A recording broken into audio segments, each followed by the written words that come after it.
Olá, eu sou Matheus Koval, sou um dos pastores da CB Vida. E no vídeo anterior, nós vimos aí sobre o profeta Naum e Sofonias. Nós tivemos que separar esse vídeo em duas partes e hoje nós vamos concluir conversando sobre o profeta Ageu e sobre o profeta Zacarias.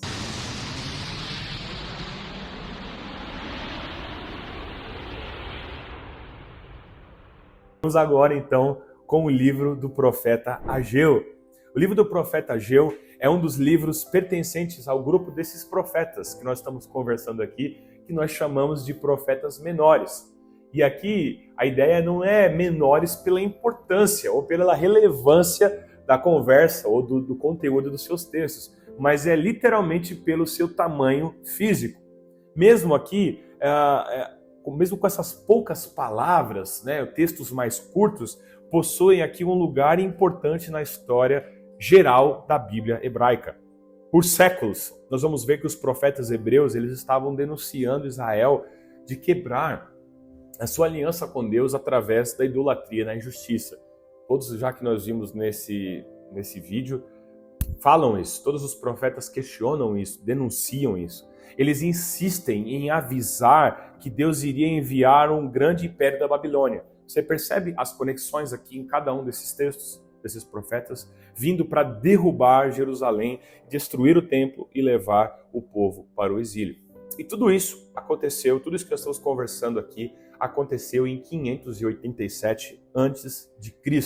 Os profetas também acreditavam que, mesmo assim, havia a esperança de que Deus um dia traria de volta um remanescente, sempre com essa ideia, exílio e um remanescente. Nunca iria acabar de forma completa ou plena, mas sempre teria um remanescente sendo transformado do seu povo e que no futuro Israel iria ser chamada para viver uma nova Jerusalém, um novo tipo de sociedade, um novo tipo de vida, onde a presença de Deus viveria entre eles e eles teriam harmonia e paz dentro desse ambiente. Quando nós viramos para Ageu aqui, o ano em que ele escreve é 520 a.C., quase 70 anos após esse período do exílio. O Império Babilônico recentemente entrou em colapso e o mundo é governado agora pelos persas. Eles permitirão o retorno de qualquer israelita exilado que quisesse voltar para Jerusalém, que ainda naquele momento estava em um estado completo de completas ruínas. E sobre a liderança de um sumo sacerdote chamado Josué, Zorobabel, um herdeiro da linhagem do rei Davi, e um grupo também de outros exilados, todos esses retornam e começam a reconstruir a cidade e começam a reconstruir a vida das suas famílias. Você pode relembrar um pouco dessa história, se você já perdeu um pouco aí a referência, lá no livro de Esdras, vai estar descrito com mais abrangência. Então, aqui temos esperança e o futuro parece muito animador, mas, na verdade, quando você segue na leitura, não é tão bem assim, pelo menos aqui do ponto de vista do profeta Ageu. Ele começa acusando as pessoas de terem prioridades equivocadas, essas pessoas que retornaram para Jerusalém estarem com um desvio no foco. Eles voltam para Jerusalém, mas elas estão usando todo o tipo de recursos e do seu próprio tempo para reconstruir as suas vidas com o quê? Com casas de luxos, enquanto o templo ainda estava em ruínas, devido à sua destruição cerca de 70 anos atrás. Talvez seja a semelhança, né, com o nosso templo. A gente retorna, Deus nos concede algumas coisas, nos abençoa, e aí nós seguimos a nossa vida como se Deus não existisse muitas vezes. Então, Ageu aqui pergunta, as suas casas, olha só que interessante isso, as suas casas realmente são mais importantes do que a fidelidade a Deus? Essa negligência é a mesma negligência presente aos seus ancestrais. Aí você pode dizer assim, falar assim, poxa, mas Deus está preocupado com o espaço físico? Deus não está preocupado em apenas reconstruir um templo, Deus não está preocupado apenas em reconstruir muros, está preocupado aonde está o coração do seu povo. E às vezes nosso coração não está em fazer a vontade de Deus, mas em sim apenas viabilizar a nossa própria vida, como aconteceu lá com o povo. Nós podemos ver aqui que Zorobabel e Josué o remanescente do povo foram impactados por essa mensagem. Fez muito sentido isso. E eles ouviram e estavam motivados com as palavras do profeta. Eles começaram então a reconstruir o templo do Senhor. O templo que eles estão reconstruindo aqui é muito, mas muito pequeno. Não é nada comparado à glória do templo que foi construído há cerca de 500 anos atrás, o templo de Salomão. E por isso a moral deles não estava assim tão alta. Na verdade, estavam um pouquinho desanimados para a conclusão desse projeto. E assim, Ageu lembra o povo das grandes promessas do futuro reino de Deus e sobre esse mesmo templo que eles estão ali construindo. Ele convoca esse povo para trabalhar com esperança, apesar das circunstâncias que às vezes podem gerar uma certa decepção e desânimo. Ele segue com o chamado de fidelidade a essa aliança, envolvendo alguns sacerdotes e uma conversa sobre pureza, sobre viver um tempo de santidade. Se a geração atual não se humilhar, essa é a palavra dele, se essa geração não se humilhar, se eles não se afastarem da injustiça e dessa aparente apatia, Ageu diz que o que eles constroem com as mãos, incluindo esse novo templo, tudo isso será impuro. O desafio de Ageu é que é somente pelo verdadeiro arrependimento e fidelidade a essa aliança que Deus instaurou sobre eles, que os seus esforços terão resultados e Deus estará trabalhando com eles e trazendo sobre eles um reino de bênçãos e paz. E assim, em certo sentido, o futuro de Israel está vinculado às escolhas de cada um deles. Deus está esperando que o seu povo seja fiel.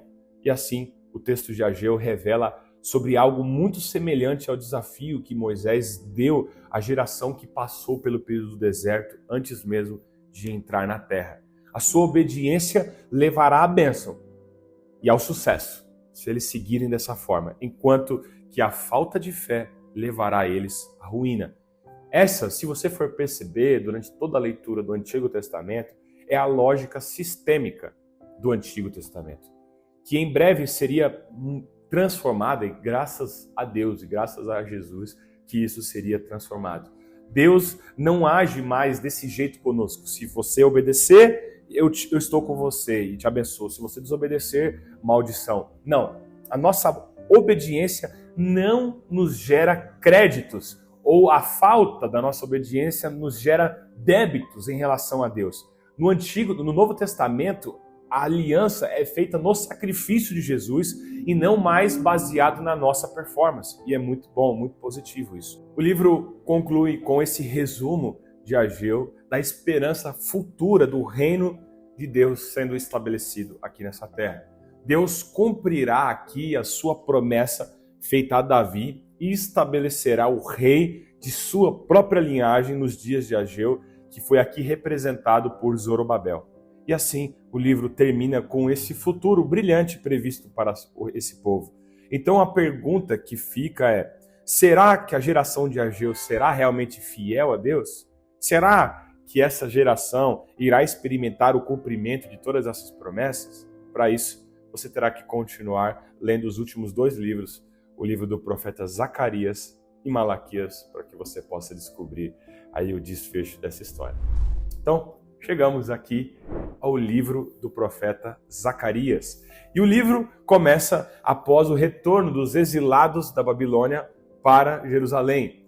Lá no livro de Esdras, vemos que Zacarias e Ageu desafiaram e motivaram aqui o povo a reconstruir o templo e procurar o cumprimento das promessas que Deus tinha liberado sobre esse povo.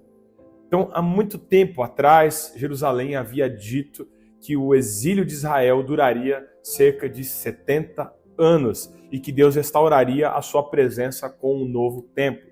As datas de início aqui desse livro nos dizem que esses 70 anos estão quase no fim, mas a vida de volta à terra era difícil. A vida de volta para Jerusalém era muito difícil e parecia que nenhuma dessas promessas de fato se tornaria e se concretizaria sobre a vida de Israel. Por que dizer isso? O livro de Zacarias oferece uma breve aqui explicação sobre isso. Tem um conceito bastante claro. Ele começa, você vai encontrar isso daí lá no capítulo 1, do versículo 1 até o versículo 6, com o desafio imposto por Zacarias à sua geração de voltar-se para a presença de Deus e não agir da maneira como seus próprios ancestrais viviam, que se rebelaram e se recusaram a ouvir os profetas. E claro, todas essas ações que eles foram tomando levaram a eles a viverem o exílio. E agora, esses exilados, eles estão retornando e respondem de forma positiva a esse chamado, essa convocação de Zacarias. Eles se arrependem das decisões dos seus pais, das decisões que eles tomaram e se humilham aqui diante da presença de Deus. A próxima parte desse livro é uma coleção de 8 visões que Zacarias tem. Você vai conseguir presenciar e visualizar essas 8 visões do capítulo 2 até o capítulo 7. E é só isso para prepará-lo, elas são cheias, essas visões são cheias de imagens estranhas. De verdade, a parada é muito estranha mesmo. Algumas coisas podem parecer até mesmo bizarras.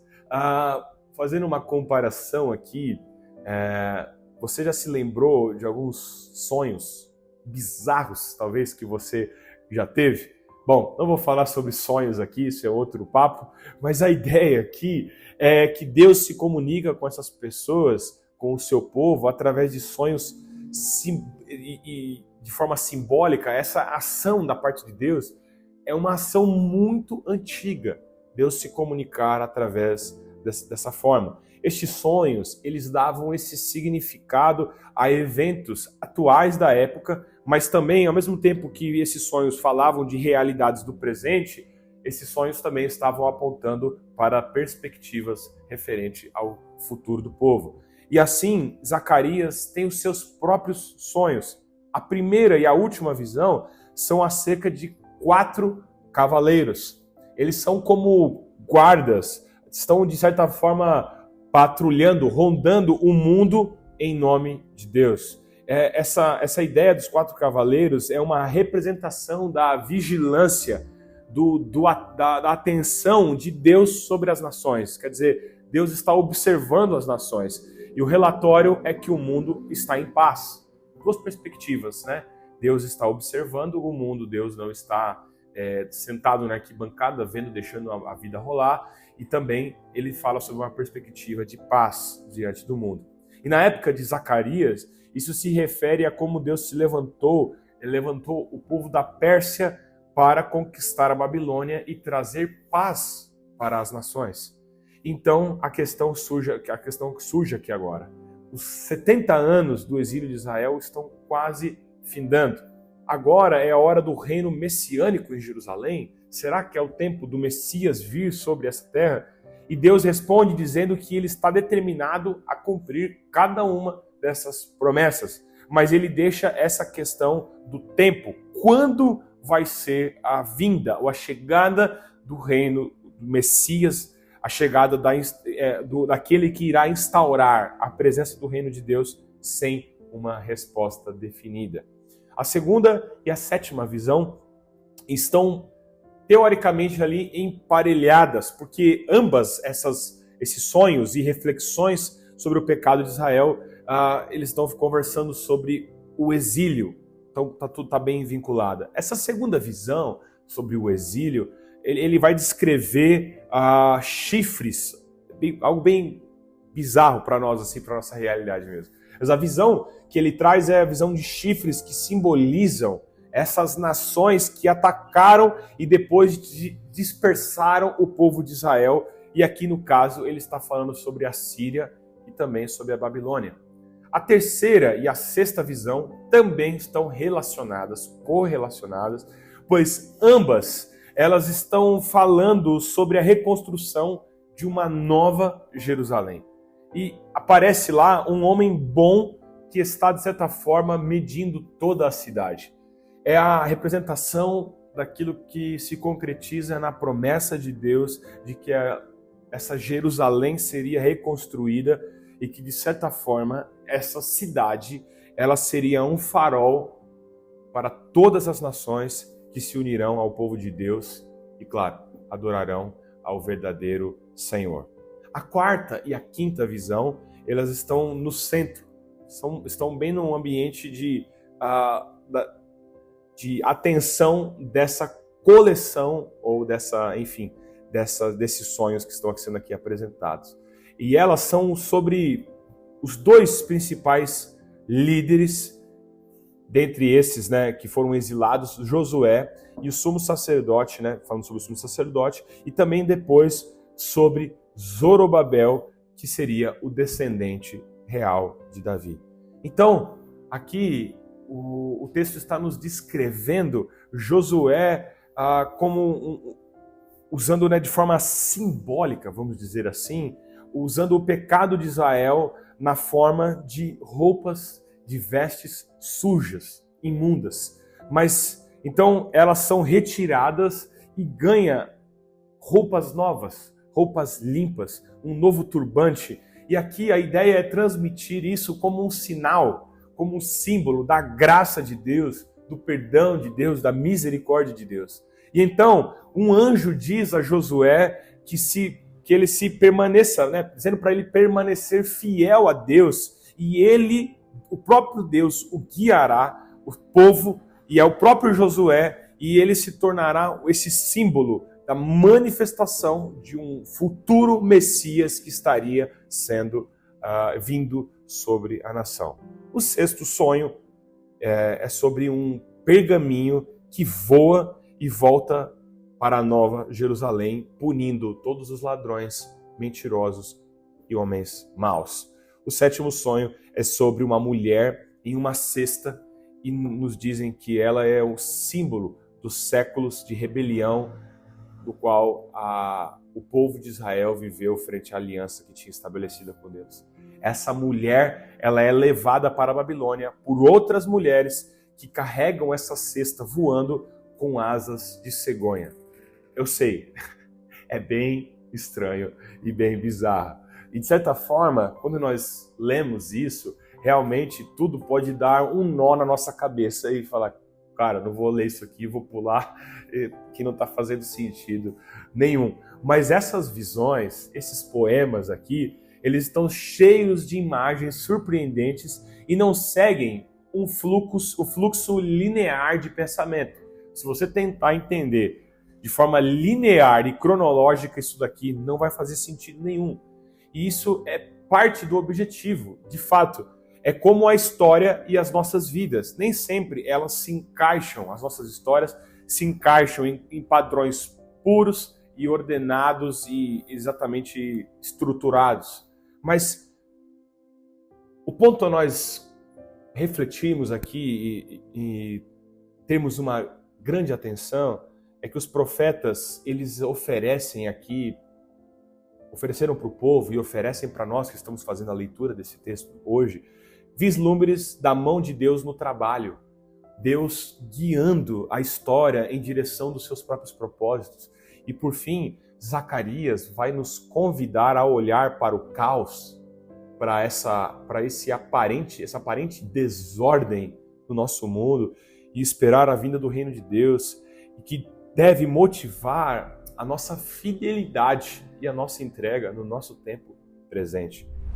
É muito bonito ver que mesmo em textos que nós temos destruição, invasões, nós vemos que o intuito de Deus nunca é a morte, nunca é a destruição, é sempre a redenção, é sempre a restauração e aquilo que seria concretizado com a vinda do Messias.